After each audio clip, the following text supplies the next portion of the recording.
Hai adik-adik, kembali lagi dengan Kak Rina di online class 101. Kali ini kita akan belajar IPS ya, di kelas 4, tema 2, di subtema 1, sumber energi. Nah, di pembelajaran kali ini kita akan belajar sumber daya alam ya adik-adik. Kemudian ini ada di halaman 6 sampai dengan halaman 9. Nah, adik-adik untuk melihat video lainnya, silakan adik-adik klik di kolom deskripsi, kemudian di scroll ke bawah ya, dicari kelasnya kelas berapa, lalu tema berapa. Nah, nanti ada biru-birunya seperti ini, bisa diklik, itu adalah link untuk menuju playlistnya. Atau bisa juga di kanan atas di sini, adik-adik klik, nanti akan muncul playlist dan juga video rekomendasi lainnya. Kita mulai ya adik-adik. Nah, di pembelajaran IPS ini kita akan lihat ada apa namanya permintaan jagung ya adik-adik atau sumber daya alam. Sebagai sumber daya alam, jagung banyak dimanfaatkan oleh penduduk Indonesia. Salah satunya adalah dengan mengolah dan menjualnya.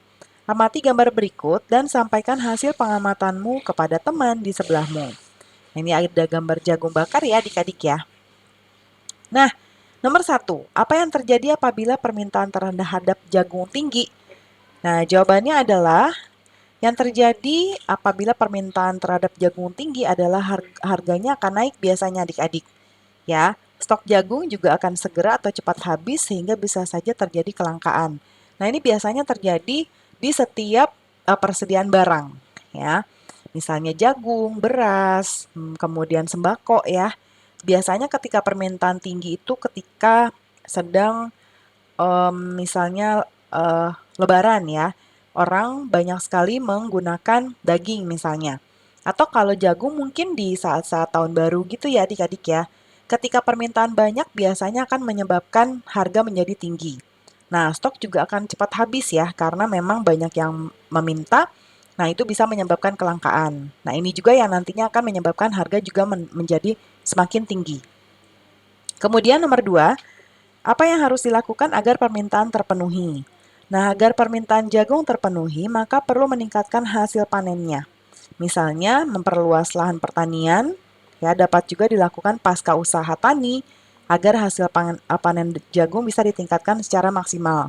Biasanya tuh kalau petani menanam di ladang ya, adik-adik atau di sawah, itu ada musimnya. Misalnya musimnya musim padi, semuanya menanam padi.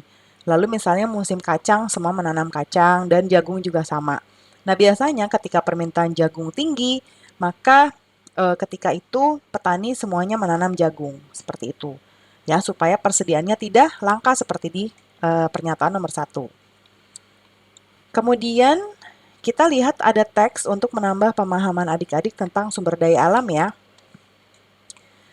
Indonesia memiliki sumber daya alam berlimpah. Disebut sumber daya alam karena berasal dari alam.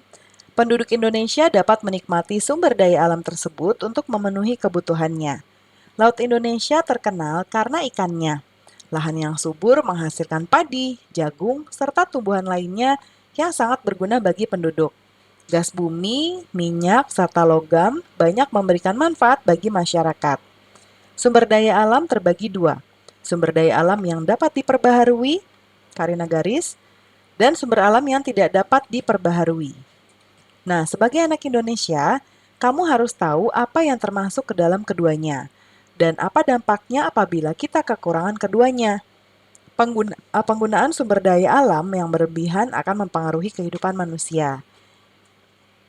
Kita harus menghemat penggunaannya ya. Kemudian sumber daya alam yang dapat diperbaharui misalnya tumbuhan, hewan, sinar matahari, angin, dan air.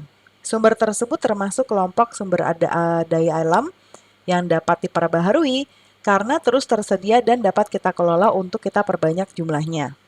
Jumlah sumber daya alam ini sangat berlimpah. Nah, agar daya alam ini tetap tersedia, kita harus menggunakannya dengan bijak dan melestarikannya. Sumber daya alam ini juga sangat penting untuk dijaga keberadaannya ya. Walaupun bisa diperbaharui, tapi bukan berarti kita membuang-buangnya atau menghambur-hamburkannya. Kemudian minyak bumi, emas, besi, dan berbagai tambang termasuk ke dalam kelompok sumber daya alam yang tidak dapat diperbaharui. Kenapa? Karena jumlahnya sangat terbatas. Untuk menghasilkan minyak bumi diperlukan waktu yang sangat lama. Oleh karena itu, kita harus hemat dalam menggunakan sumber daya alam ini. Nah, setelah memahami sumber daya alam, kita jawab pertanyaan berikut ya adik-adik. Yang nomor 1, berdasarkan teks, berikan masing-masing 3 contoh sumber daya alam yang dapat diperbaharui dan yang tidak dapat diperbaharui. Karena contohkan di sebelah kanan ya. Yang pertama, contoh sumber daya alam yang dapat diperbaharui yaitu tumbuhan, hewan, dan air. Lalu yang tidak dapat diperbaharui adalah minyak bumi, emas, dan besi. Lalu yang nomor 2, berikan 3 contoh lain di luar teks tadi ya. Sumber daya alam yang dapat dan tidak dapat diperbaharui. Nah, yang pertama yang sumber alam yang dapat diperbaharui, contohnya yaitu geotermal, kemudian sinar matahari, dan angin. Kemudian yang tidak dapat diperbaharui, contoh lainnya adalah gas alam, hasil tambang, dan batu bara. Nah, kemudian yang nomor 3, berikan contoh kegiatan ekonomi yang memanfaatkan kedua jenis sumber daya alam tersebut. Nah, contohnya yaitu pertanian, mengolah tanah dan menanaminya dengan berbagai jenis tanaman. Perkebunan, usaha penanaman lahan dengan tanaman-tanaman keras.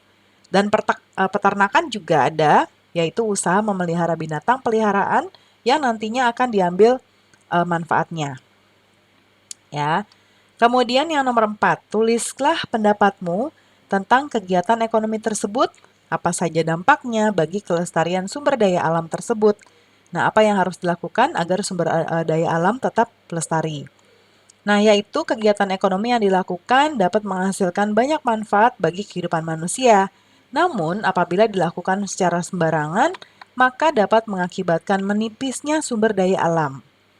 Nah, yang harus dilakukan adik-adik agar sumber daya alam tetap lestari adalah memanfaatkan sumber daya alam tersebut dengan bijak. Tidak membuang-buang sumber daya alam secara percuma juga ya. Nah, kemudian berikutnya nih, nanti disampaikan hasilnya kepada teman kelompok adik-adik dan berdiskusi. Penggunaan sumber daya alam yang berlebihan akan berdampak negatif terhadap kehidupan manusia ya.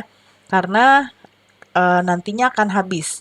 Ketika habis, kita sudah tidak bisa hidup lagi karena kita mengandalkan banyak dari sumber daya alam. Nah, gambarlah penggunaan salah satu sumber daya alam yang menurutmu patut dicontoh. Gambarmu harus memuat kegiatan ekonomi ya. Karina contohkan di sini adalah nelayan yang menggunakan jaring untuk menangkap ikan di laut. Ya, ada banyak sekali pelaut atau nelayan yang menggunakan bahan bakar peledak ya adik-adik, di mana sebetulnya yang mereka ambil tidak banyak tapi mereka melukai lebih banyak dari yang mereka ambil ya, sehingga itu seperti menghambur-hamburkan ya. Sementara kalau memakai jaring ya yang diambil yang ada di jaring saja ya. Nah, itu contohnya, nanti adik-adik bisa membuat gambar yang lebih bagus lagi ya. Pembelajarannya sudah selesai ya adik-adik.